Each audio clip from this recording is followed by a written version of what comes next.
Good morning. We are so excited. Sheena and I are so excited to have Athena Perez on our podcast. And I met Athena. I actually haven't met her in person, it's wild because I feel like she's an old friend that I've known for years. I met Athena through the owner of Diablo CrossFit, where I work out in California, Craig Howard. And Craig invited us both to be on a podcast at the same time and just to talk about our experiences related to fitness, but also food and weight loss and all things exercise and anything health. And it was a really great, I think, Sheena, we can drop that podcast when we post this to YouTube. Yeah. So if people want to watch that as well. I'm going to try to introduce Athena based on what I think of her, but Athena, I want you to introduce yourself. I mean, she is a writer. She's an incredible writer. You have to follow her blog on Thank you. athenaperez.com. I am obsessed with she's written a book. She has another one coming out, I believe. Oh, wow. So we want to hear about that. She is a CrossFit coach. She's studying for and about to take her level 3, I think. So Yep. tell me if I get anything wrong. Nope. She puts everything out there. She holds nothing back in talking about her own journey and I don't even just want to call it a weight loss journey. I want to call it your life journey is really Yeah. what I call it. And she is a huge advocate and also trains CrossFit gyms on how to coach large bodied athletes. And I never even knew there was a name for that. And I love it. She's been an advocate for getting inclusive sizes at CrossFit gyms. She came in and called out Craig and said, "You have large bodied athletes in your gym. Why don't you have a shirt that fits me or your athletes? That's ridiculous. You need to change that." So she is not afraid to call people out on things they need to be called out for. And that's all I can think of right now. I'm sure there's more, but she's one of the coolest people I know and have never met. And I think she has a lot to say. So, Athena, what did I miss? That was a hell of an intro. Yeah, boy, I appreciate that. I was uh first I'll say that day out there at Diablo was one of the best experiences that we've had with the seminar. Just one, I think because so many of the coaches were there. We always get a mix of people, but Craig was just such a humble sport, and he asked us to point it out. And sometimes gym owners are nervous and scared of what we're going to do, but it's never done in a way to intimidate. It's more like, hey, you asked us what we thought. Here's what we're going to tell you. It's really just it's a mirror. Do you understand what this could look like? Or, if the goal is to get as many people into CrossFit as possible, here's those invisible barriers that we just don't know are there. So anyway, I love Craig. So That's awesome. thank you. That was a fantastic intro. I mean, I don't even know where to start, Athena. There are so many topics that I want to discuss with you. Your 40-day fast is like Mhm. on the top of my mind. Athena wrote a 4-part blog series. I've read it all. Um, I want to know what your thoughts are about that. You kind of had a comment recently about Jillian Michaels, Oh, yeah. talking about healthy at every size. What do you want to talk about right now? Like, just what's on the top of your mind, and then we can go from there because there are so many topics. I don't know that I did. And I realize that there's been so much where I think it could be a little overwhelming just because I've been in the space for so long. There's been a lot of different things that I've done. But the fast was definitely probably the most recent that I learned the most. It was one of the craziest experiences I've ever been through, actually. So it just kind of changed how I saw myself, how I see the world. You go through something like that, there's no going backwards. So, Yeah. What were the rules for the fast for those of us that maybe don't know what you did? I mean, I know Gwen could probably recite the entire blog series for us. What was the why behind it, and what were your parameters, or how did you structure it? yeah. So There was probably 40 different reasons that I did it. So many of those were personal and spiritual reasons. I was coming out of a surgery that should not have happened, but it was just one of those things where I'm like, here we go again. But what the after effects of what happened with that was all the antibiotics that they had me on. And I just felt like it destroyed my body. And they were really, really powerful drugs that were trying to kill a bone infection. So when I finally felt like I was coming out of it and felt like myself, my body just felt destroyed, literally. So it was during that recovery time that somebody had come to me. It was through a DM, like it always starts, and they said, Athena, you've written this really amazing manual on emotional eating. It started with a blog post and then it turned into a 4-part series on accident, just like all the other ones do, total accident. Yep. And I was trying to help people better understand what emotionally eating is. One, so they can understand it for their clients or somebody in their family, and then to help the person that honestly needs to understand it better for themselves. So she came to me and she said, how do you cure it? And it was one of those moments where, I could talk about it. I could tell people the 100 points of performance, but I couldn't say how to cure it because it's something that I've struggled with my whole life and I don't know the answer. I didn't know the answer. And I think it bothered me that I didn't. And that's what started it. Mhm. So when I went into the fast, it was more, I never looked at it as a fast when I started. It was more like a science experiment. Mhm. Challenge. Yeah. Yeah. And so it became one of those, what if? So the premise was, what if I shut the water off? So one of the analogies that I use is like when you have an emotional eating problem, it's very hard to cure it, fix it. If it's like trying to fix a pipe that's leaking while the water's turned on.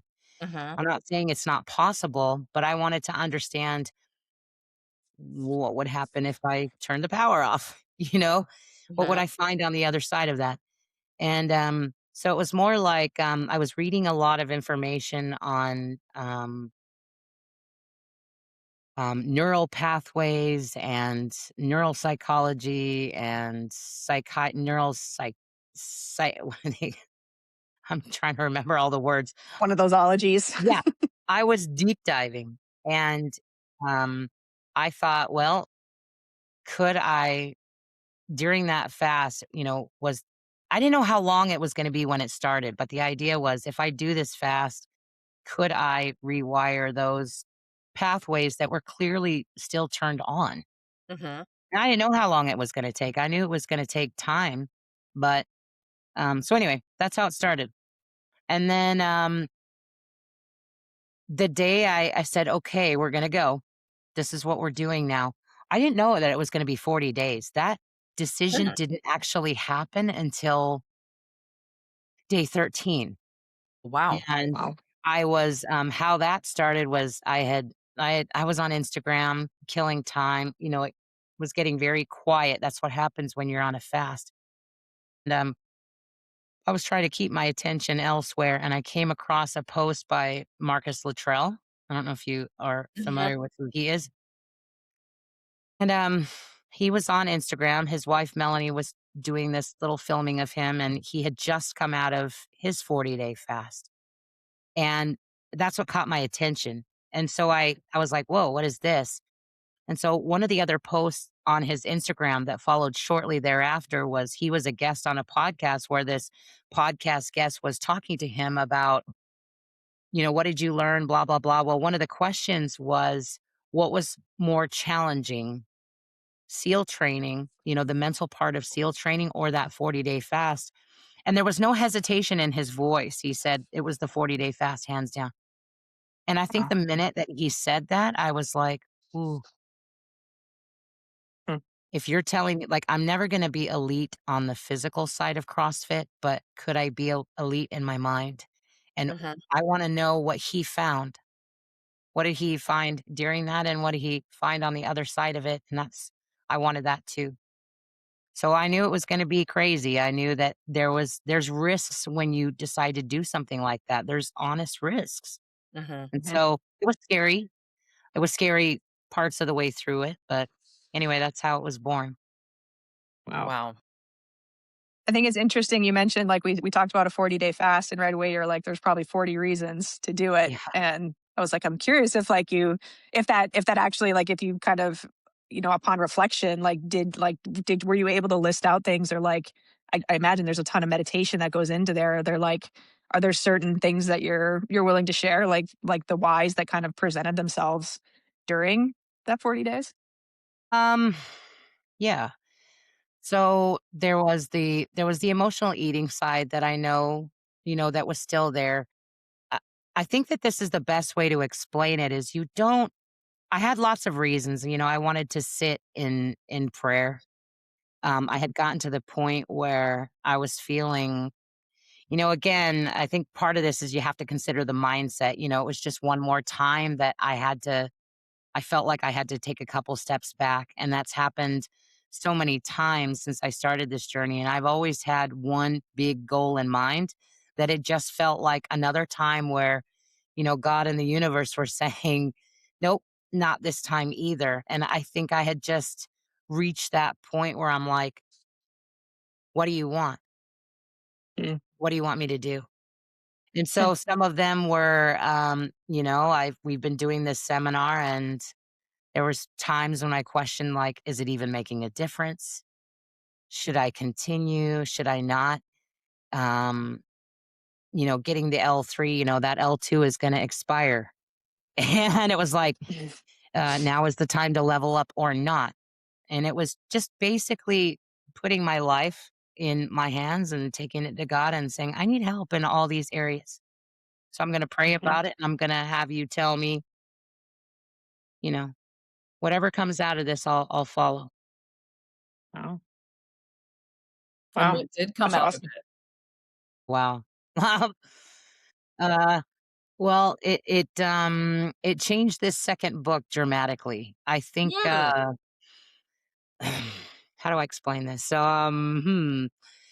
So when I wrote the sequel to the first book, Lifting the Weight, I think it was a different book when it was originally written. Yeah. And I think the benefit that I had with the first book is that I had my whole life to process what went into that book. It was kind of like my childhood and talking about, what caused the weight in originally, which was, all this abuse. And I had a lifetime to process all of that and be able to look at things with my adult eyes and my perspective now and everything I've Mhm. learned. The second book is basically a continuation where the first one left off. And it's talked about, essentially what happened, what changed. And basically, what changed was the moment that I put on a coach's shirt. That's when my perspective changed. And that's when life was different for me. Because you're also talking about being, a larger body coach in CrossFit, which is not Mhm. an easy thing. Mhm. So, so it changed the book. Uh, how I saw myself and how I saw a lot of the circumstances that I went through changed during that fast. Interesting. So those parts. It feels like, I know you talk about this a lot too, and Gwen and I we're big on identity, right? Like how it seems like, I mean, just you even talking about putting on that coach's shirt, like you like stepped into an identity, a new identity that maybe you didn't know you wanted, didn't know you needed, but it's like, I'm assuming it felt good, right? Like, did you feel that identity shift with that, like either just that simple act, or like stepping into a coaching role or a coaching identity for you?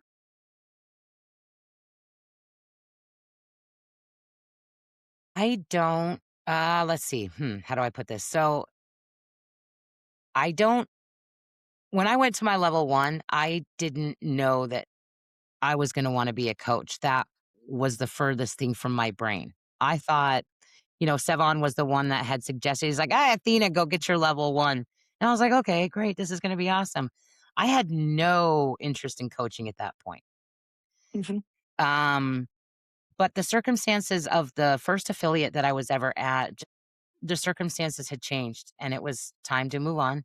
Mhm. And it was then that there was this opportunity to I was like, "Well, I have my level 1. What does this life look like?" And so mhm. it started by accident. Like, I didn't have any idea what I was gonna be stepping into. I had no clue. Wow. But you did it anyway. Yeah, here we are, right? Yeah. There's something to like you have this like quiet courage to you that I really appreciate. It's like it's just it feels like you're very open to I mean, the spiritual side of things, right? It's like whatever like life is out there and if you're willing to kind of like see it for what it is and step into maybe some of the scary stuff and like experience it and you never know what's gonna come of it. I love that. It's very brave. I will tell you it's scary and it's painful. That fast, I don't know if I would ever wanna duplicate, but, um, the lessons that came out of that, I there would be no way I could have done that by Yeah. myself, so, yeah, it's Clearly you don't regret it. no way. Yeah. Wow. That's Mm. awesome. So, Athena, can you Powerful. talk a little bit about what the fast included? I know Sheena talked about that, and I think, some people even thinking of a 24 or 36-hour fast seems daunting, or people think about, "Oh, should I do intermittent fasting? Is that the secret to me losing weight?" I think the weight loss is always the primary driver, and I think that's also unfortunate because as and you wrote about in your blogs and you experienced, is that there are a million things that came out of it. It was hard, it Mhm. was scary, like you said, Yes. but it was also life-changing, Mhm. and you had to sit in quiet, and, like, there were times where you were tempted to eat. I mean, the level of difficulty, right? Um What did it do for you other than helping you learn how to regulate your emotional eating or understand part of the cause of the emotional eating? Like, what would you say to people? Ah, wow. And I think it's just been too recent too, and I'm working on how to articulate some of this stuff because some of it is still fresh. I'm Mhm. gonna do my Sure. best though. Yeah, Um, wherever you are today, we'll take yeah, it. yeah. I literally sit and try to unthread so many of these pieces right now just so that I can finish these redone last chapters of the book. But um, when I went into it, I was thinking I didn't know what was gonna surface. So basically what happened was, and first let me say to anybody that has ever tried a 24 or a 72-hour fast or a 48-hour fast, it is daunting. Just that long is tough. And uh, I recognize that just even going without 12 hours or 24 hours, how difficult that is for people. We are built with an innate need to survive, and food is how we survive. I don't want that to get lost in any of it. Um, but what happened was it was more I was very I was very determined to look at this as an experiment. So when I originally set up my logs, um I wanted to be able to look at my body and look at everything that was happening very objectively and just be able to see it, like, oh, that's happening. Mhm, So that's kinda how it started. So I get to day 7, and day 7, day 8, you go through this, from about I wanna say day 3 to about that 6.5 day mark. It's horrible. Like, mhm, when I say horrible, your body's withdrawing from sugar, it's withdrawing from the food, it's withdrawing from, like, your body's and then you just feel sick.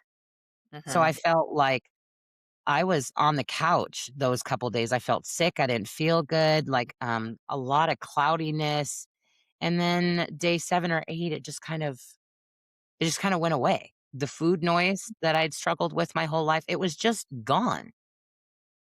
And so there wasn't when we talk about like food noise from that perspective, it's almost like, the power got turned off just like I thought it was going Right. to. And then all of a sudden, and this is the part that I think I wasn't expecting, was when that power gets shut off and that food noise gets turned off, you suddenly realize how much of your life is controlled by what am I gonna what do I need for grocery shopping this weekend? What are we having for dinner? What are we having for lunch? What are we having for breakfast? Da, da, da, da, da, da, and everything around meals and gatherings and meals. And you turn all of that off and there's nothing. And you Mhm. realize what a big space that filled. And so Mhm. now I had all this time where that's all you can do when you're on a fast is you're just suddenly you're thinking about your life, you're starting to pull things apart, you just feel different. It's very hard to explain. It just suddenly life becomes so clear. Not everything, but along uh The meaning of life. yeah, that great meaning of life, right? And things were starting to make sense. And now what I was doing was I'd go through all, and I can show you the logs if you want, but basically, I was documenting everything, all of my levels. I was checking blood sugar probably 15 times a day. I was doing blood pressure, standing blood pressure, sitting. Uh, and then I was logging the spiritual side too. Like, what was I thinking about that day? Was it a prayer or a song, or just trying to feel like every time I'd get up in the morning and I'd pray and I'd talk about all the things I brought to him. And I'm like, let me hear what I'm supposed to hear, and you'd be Mhm. surprised what you hear when all of that noise gets turned off. And one of the things that I started noticing was I was logging all the emotional eating events. So when I say that, it's like anytime that I would think about food or I would feel that ping, I would realize at that point, because the food noise was gone, that it was just that neural pathway. It's just what it Mhm. remembers. And I would have to sit with it every time it happened. So what does that look like? I'm sitting out there and I'm sometimes crying through it, sometimes screaming through it until it went away. And so it's almost like every time that I call it the dragon, every time the dragon showed up, it's like you have to face it head on. You have to talk yourself through it and train your brain. Hey, I'm not dying right now because I'm not eating. It's okay. And it's okay. So I just document it. What was the trigger? What time of day was it? And so the idea by documenting all these emotional eating triggers was to see if I saw a pattern,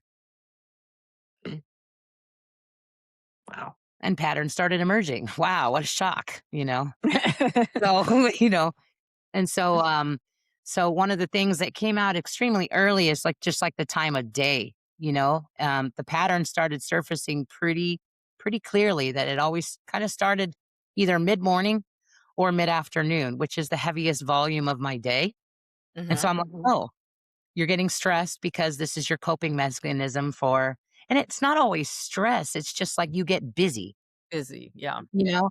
You get busy and, sometimes it was just like, I need to chew on nuts or something. And, Mhm. so I just started seeing things at a very high level, and that's when just things started coming together for me, like, wow, there's something more here. This is not just I don't I didn't believe it was necessarily a food addiction problem. Like I've always known that it was a coping mechanism for me. I don't know how it is for everyone, but that's what Mhm. surfaced for me. It's always been just a mechanism that helped me feel better, even if it was just for that second. Mhm. So, yeah, so that's kind of what started happening. And it just continued through the 40 days. I think some of the biggest lessons from the fast didn't come from the fast itself, it came after. And so, I think the game changer for me was, um, the refeed. How did you approach it? Yeah. So oh, wow. So I had to learn about all this stuff during the fast, like this is where people end up in the hospital. And I'm not gonna lie, I was scared shitless because I didn't know what to do. And there's a lot of stuff out on the internet about fasting, but it's a rarity to come across anything that talks about what a proper refeed looks like when you get to that level. And Mhm. granted, Mhm. I think that there's a lot of organizations that withhold that information because that's a humongous risk. It should be supervised. I get all of it, but there wasn't anything. And so, excuse me, what I had to do was go back through all the NIH studies that True North has put out and kind of more or less take each article and take the little bits and pieces and put it together. Like, oh, you shouldn't be introducing like actual food for Mhm. for a while. You're on broth and baby food and baby food consistency. So I tried to put together the most conservative plan that I had. If True North says, okay, you're going to be on baby food by day 3, I was like, all right, we'll get there by day 6 or 7. Whatever I could find, I was going to make it super, super, super conservative. But when I got to the actual past the baby food portion and we started, I say we like there's a mouse in my pocket. I always do that. Um, Yes. you know, All good. I always talk about myself in the third Me, person. myself, and I. Yeah, yeah, Yes. right. It Yes, was an experiment. It was a whole thing. it It's the was. yeah, we get it. Yeah. And so when I got to the point where food started getting introduced, and I was probably at it for 2 weeks, and starches were brought in extremely slowly, and we hadn't gotten to the point about that 3-week mark that most people should be fairly normally eating again, 3 to 4 weeks. That's Mhm. how long it takes. But I started This is getting after the 40 days. So 3 weeks right. after the 40 days. Yeah, So this you're like wasn't the still haven't eaten a ton for like 60 plus days then, right? Like correct, you're still wow. correct. Yeah. And so, but what happens is, the minute that you start putting, sustenance in your body's retaining all of that. Mhm. So then you got to deal with some of the psychological effects of, putting on 10 pounds right away. And that was the fear too. Like, am I going to lose all of what I just did? Granted, I didn't go into it for weight loss, but wow, that was one of the most amazing, spectacular things that came out of it was because, I came out of surgery with all this weight gain now, and it just felt like another mountain I had to get back down to where I was. Mhm. So, um, so anyway, so what happened around that mark when I started eating normal foods again was that it started with a rutabaga, and I boiled up some rutabaga. I was having it with some zucchini or spinach, and the minute that I put that on my tongue, there was this surge of my heart rate went up.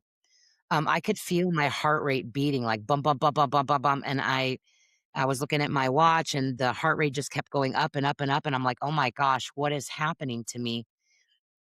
It wasn't until then that I realized this is bigger than my body's responding to starch. This isn't sugar.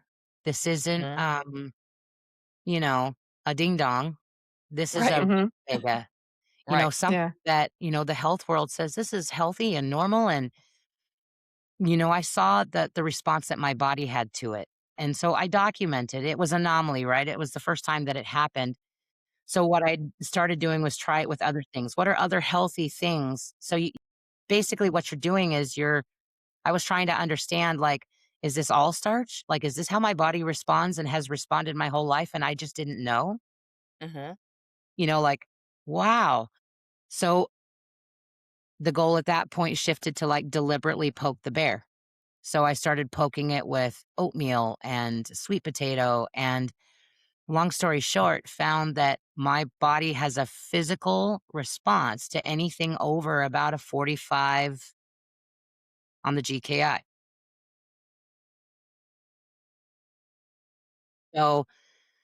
So anytime that I would eat less than that, there was no emotional eating. The minute that I turned the The dial up. soon as I would turn the dial up, and again, we're talking sweet potatoes, oatmeal, grains, not Yeah. the things. that's Not when the Swedish food noise. fish. Correct, yeah, yeah, these weren't Swedish fish, these perfectly healthy, normal things, pineapple. And any time that dial got turned up, that's when the food noise started, and it was the first time in my life where I was like, "Wait a minute, this is a biological response Mhm. that's connected to the emotional eating that's happening in my brain when I eat these high index foods." And it was that decision. I mean, yeah, it was a really hard decision to have to say like, "Wow, like, how did I not know this?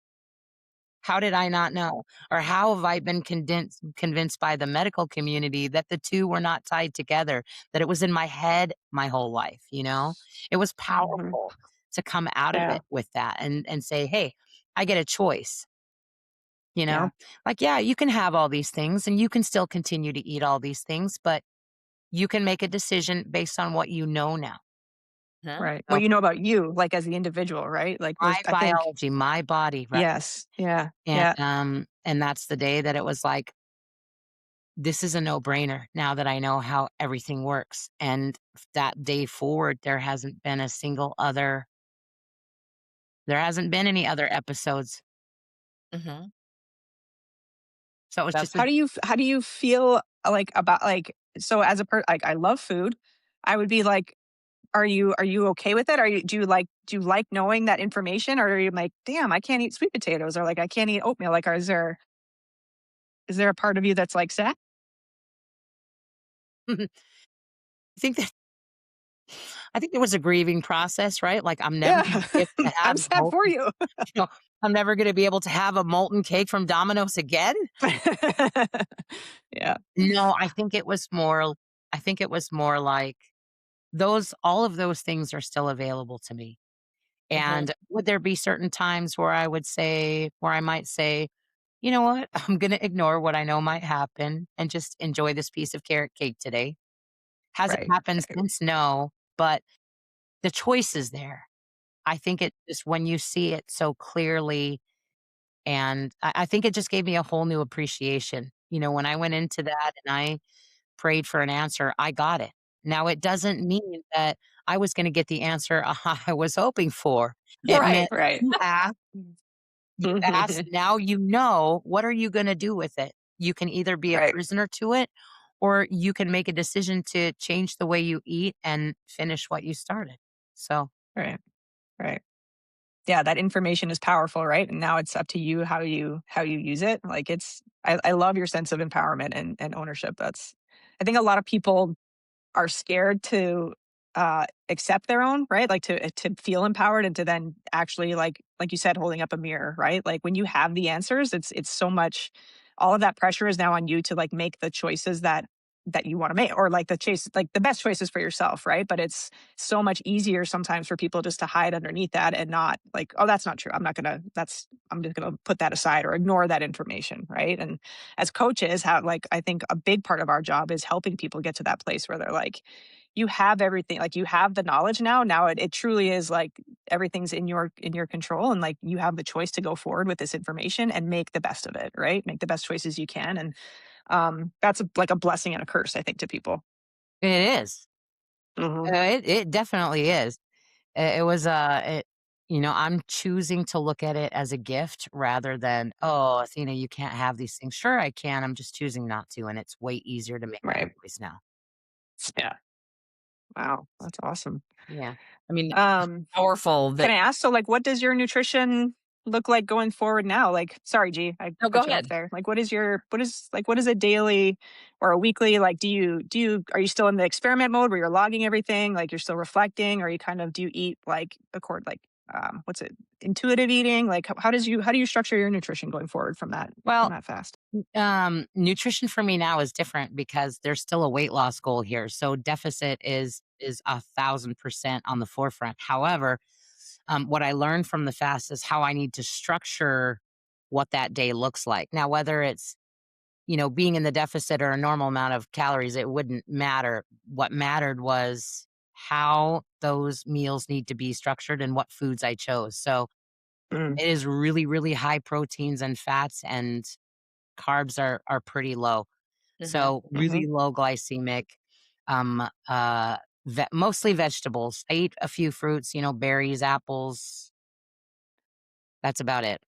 Mhm. Okay. Watermelon, maybe like a treat sometimes, but that's kind of high up there. So it just depends on what it is. But mostly berries, fruits. I mean, on the vegetable side, it's a lot of squash, spinach, a lot of greens, asparagus, broccoli, celery. I mean, all the greens that you can think of, and that's primarily the bulk.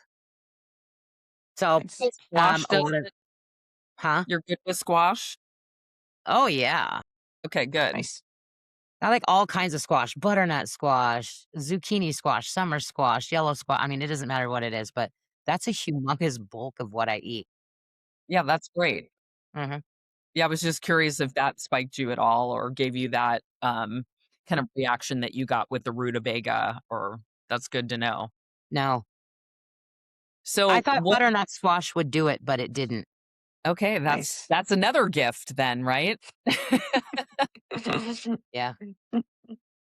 So, you had surgery, you went through Mhm. this you've been through a lot, right? Yeah. 40-day fast, and Athena was very, very active on her Instagram, and she has this chalkboard where she has, people make fun of her because she uses old school chalk, and it's, kind of she's got like the number of days, how far she is to her goal percentage wise, and you know people love it. And she's been out of the habit of sharing her meals and things like that, and I just love your response, Athena, all the time. You just stay the course based on what you want to do in any part of your journey, and that journey has looked different over Yeah. months and years, and you It's just stay changed. true to yourself. And I just admire you for that because you just kind of laugh it off like, hey, the meals will come back later, but this is how my food looks now. It's very simple. I have prepared proteins and vegetables, and you're doing it your way. um what do you say to people who, we have clients who are dealing with emotional eating, and I think as a coach I always try to balance that. I don't want people to feel restricted, like they could never have that molten chocolate cake or the carrot cake. I also want them to understand that there's a benefit in not having it every time you think you want it, because it might be something precipitated by distracting yourself or emotional eating. And sometimes it's a good choice to have that, and sometimes it might not be in your best interest.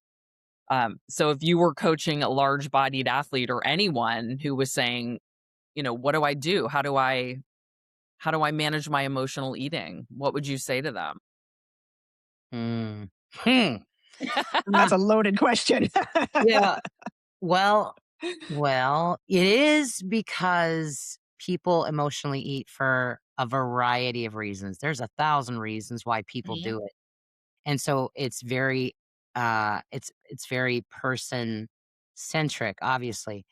But the other thing that I think that I definitely want to make sure that everybody's aware of is that emotional eating doesn't necessarily involve shit food. It could be anything. Like, you don't need to be eating the ding dongs, as I always like to say. It could be an apple, it could be almonds. It doesn't require crappy food to be in. You can overload on the good stuff too. I always used to tell people, even when I had completely emptied my house and there was nothing bad in it, right?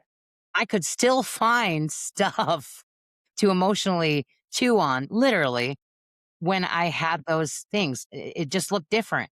Instead of sugar, it became almonds or peanut butter or rice or all of those things. So, um, something that definitely came out of the fast, and I am going to be realistic and honest when I tell people it's going to take work and it's going to take practice and it might take therapy, but you're gonna Mhm. have to learn to pause. Like, when you have those urges, think about it. There was a game that I started years ago that ended up being one of the best games that I play with myself even today is, the apple trick. So the bottom drawer in my refrigerator for the last 10 years has been filled with apples. And every Mhm. time I think about eating, I'll go and look at an apple. If you are truly hungry, and that's truly what it is, hunger, you will want the apple. If you don't, Mhm. if you're like, I don't feel like that, then it's something else. There's your Right. sign. Yeah. That's a And it great was, trick. yeah, it was so easy for me. It's hard to implement, but it's simple in practice. Mhm.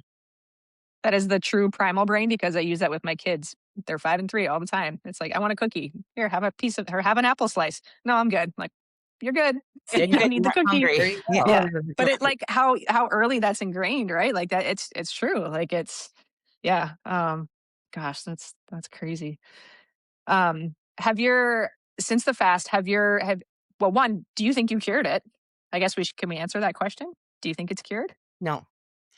Okay. Um, do I believe, let's see, do I think there's a cure? No. I think that I think it's always gonna be there. I think what the fast did for me was being able to short circuit that habit and see it now, whereas Mhm. Mhm. I didn't quite see it as clearly before. And I feel like I have a choice now with the knowledge versus feeling like I'm a victim to it, you know? Mhm. So Yeah. food is never gonna go away. I mean, to me, I think of it like the same way that you would ask an alcoholic, "Are you cured from alcoholism?" Mhm.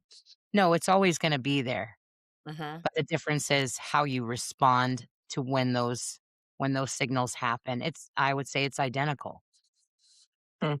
Yeah, that makes sense. I think people expect that to go away, and it's not that it goes away, it's that you know how to manage it Mhm. because you're doing the hard work, and part of that hard work was the 40-hour or I'm sorry, the 40-day fast. Yeah. Uh, Yeah. What I wrote about it and thankfully that didn't change. It proved that theory correct. So my theory before the fast and what proved to be true, at least on the emotional eating side, is that I am the way that I talked about it in front of people was, the easy part that I think people try to change is the food. Well, if I just stop eating all these things, I won't have a problem. That does not change anything about emotional eating. You could go from shit food to healthy food and it's still going to be there. So mhm, I always refer to that as the light bulb. People try and change the light bulb thinking, well, if I just change these things, it's going to fix the problem. But what it is instead is it's a wire in the wall. So that's going to require some excavation, right? You can't access the Mhm. wire from the outside. You're going to have to physically cut a hole in the sheetrock, find the source of the sparking wire, and fix it. Now, when I say fix it, when you have a broken wire, however that started, whether it starts from abuse or whether, something that started causing this, there's a fray, right? So how do you fix a wire? You can put the best cap on it, the best, you know, wire tape down at Home Depot as you can, and you can make this thing look really, really good. But is it fixed? It will never be like it was mm, before it started. It's fixed in terms of does it work? Yes, but it's always going to be a tender spot in the line. And you're always going to have to recognize that, yes, you can move forward, but there's always going to be a tender spot there that you're going to have to be careful about and yeah. aware of. That's a great analogy. Yeah. Thank you. Very, very good. Yeah, I was like, you have to rewire the circuit. Like you You maybe you have to do. bypass that somehow. And like, yeah, that's a really good analogy. Right. I So love that. the fast kind of what it did is it's still there, but I think it bypassed that particular broken wire I was trying to get around every time, and it's like, "Oh, we're gonna create a new path." So and that new path is gonna take practice and time. Hmm. Absolutely. Yeah, and that I love that. practice and time is, I think, the hard part for people, It a is. lot of people, and it's that pause and really looking at things objectively without judging yourself or shaming yourself. That's Right. such a difficult thing. Yeah. As you know, GLP-1s are all the rage right now, and I know people have said to you because I've seen their comments on Instagram, "Well, Athena, why don't you just use a GLP-1?" And you have been resistant to that, and I'd love to know, what your thoughts are on, I know it's not right for you, but what would you say to somebody who has the option of going on a GLP-1 versus really digging deep and, like, cutting a hole in that sheetrock and looking. I think a GLP-1 is kind of changing the light bulb, right? They're not really looking at what's causing the food noise, what's making it Mhm. for them, not looking at the roots of the tree as you refer to often. What a fantastic question, and there's a lot of roots to that, and I'll try to get to all of them. The first one was, why I made a decision early on. One, it's a pharmaceutical, and do I trust pharmaceutical companies? No way. Um, but I think for me, I always knew what the roots were. This is what I've been working on, for the last 10 years. So when GLP-1s hit, I think like, the public market, public consumption, right? And it wasn't just a Hollywood secret hush hush thing. Um, you know, uh, I knew that the GLP, to me, I looked at it the same way that I looked at bariatric surgery, which is the reason that I walked away from that opportunity uh, Mhm, back in 2016, because I think, there was always this intuitive knowing of that's not gonna solve the problem. It's going to fix the physical part of it, but the physical part of it is not what caused the problem. If we actually take what you were talking about when we started this podcast and you, mentioned Jillian Michaels, one of our biggest studies now that we use as our case study in the seminars, we talk about, that Biggest Loser effect, mhm, and there's studies about this now on what had happened there. You can fix the exterior and focus all your attention on fixing the exterior, but if you don't correct either the environmental factors or the personal factors that got someone to hundreds of pounds overweight, what's going to happen when you put them right back in their environment without learning how to correct all those internal, you mhm, know, all that internal friction that caused the problem in the first place? What do you think is going to happen? Well, what you think is going to happen is what did happen. 90% of them gained the weight back. That's a real thing. And it's a real statistic and it happens everywhere. They say, well, GLP-1 is going to give someone the ability to shut the food noise off so they can make all the changes. Part of that I believe is true because that's exactly kind of what happens when you're in a fast. mhm, Um, however, um, I don't need to be on medication forever. You know what I mean? The minute that you stop taking that, the food noise is going to blink, come right back on. Or if you don't address the underlying problems that were driving the weight problem in the first place, that GLP-1 is not going to help someone, mhm, not long term, maybe in the short term. But do I think that I've heard of success stories about people that have used it. Good for them. I would never talk someone out of, if this is what you feel like you need to do, I will support you. But if you're asking me what I think and you want to know and you want me to help you with an alternative, I'd be happy to do that too. I'm never going to talk somebody out, but but for me personally, no. Mhm.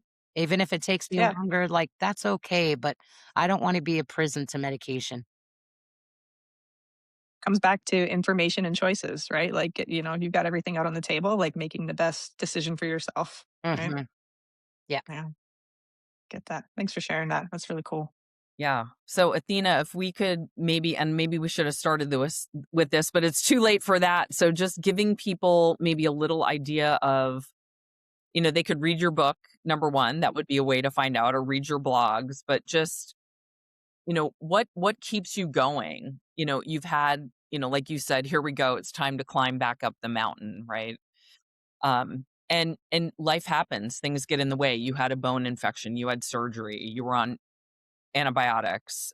You've been through a couple of different coaches. I know you worked with Andrew Hiller and now you're working with someone else. And, um, what keeps you going back when there is an obstacle in the way, when you get, I don't even want to say off track, when life happens? What Yeah. keeps continuing to go forward? Yeah. I think your mention of Andrew Hiller was a really good example, and it's probably the best example to use right now. When you set this big goal, well, first of all, the answer to that is I never lost sight of my why. Like just because things come up doesn't mean that the reason that I started has changed. It's still there. Right. And so I felt like I've always felt like there was there's still something that I wanted and I'm gonna get it. Mhm. But the reason I say Andrew's a great example is because you don't always get to control what also happens in other people's lives. So, like the coach example, I think is a really good one because yeah, even though I thoroughly enjoyed that time, it was a marvelous 8 weeks and I took a lot out of it and I learned more than I ever thought, not about coaching or not about what he taught me, but who I was, who he was, Mhm. you know? And it was a massive surprise. But I really leaned in and I really enjoyed it. But um life changed for him, and that's Mhm. okay. So, yeah, it's a disappointment. It's something that you can say, "Golly, that's not exactly how I planned it," but it's okay. Now, when you talk about this is what life is, though, it's just one event after another where you're like, "That is not how I pictured this going." And you know what? That's not that is no different than any other life that anybody else has. This is called life, and it happens to everybody, you Right. know? Mhm. And it's like, but it doesn't change the why. Now, I'll be the first one to admit that getting to that goal that I set 9 years ago, did I think it was gonna take this long? No way, but it's happening. So, Mhm. it's okay. Yeah. And Awesome. what was the goal 9 years ago for people who don't know? I think the goal started off as very, it was a little bit more shallow when it started, but I wanted to be the first person in CrossFit to lose 300 pounds, and I will be. Wow.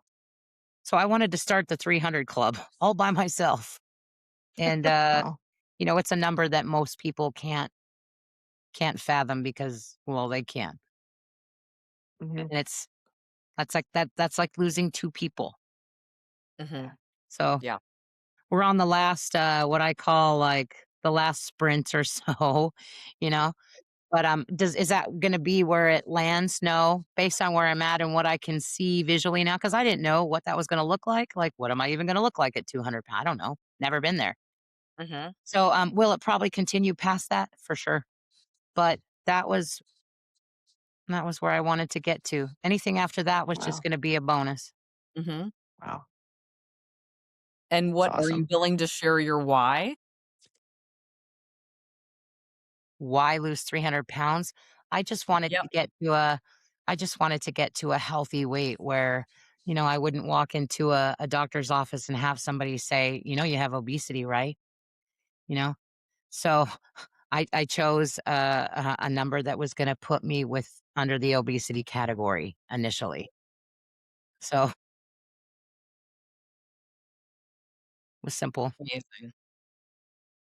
Yeah. I got a question for you. I need you to coach us up here. So Gwen and I are both nutrition coaches. Mhm. What is something that you see most nutrition coaches, health, fitness, anybody, any type of coaches, what's something that we normally miss when working with large bodied athletes in terms of nutrition?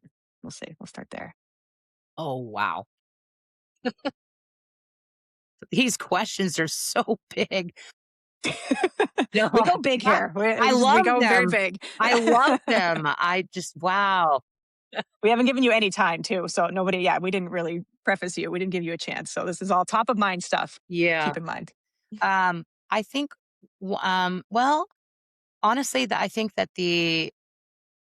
that it's the same and why we have the seminar. So the comparison, I'm going to make a comparison here because I think it works exactly the same way.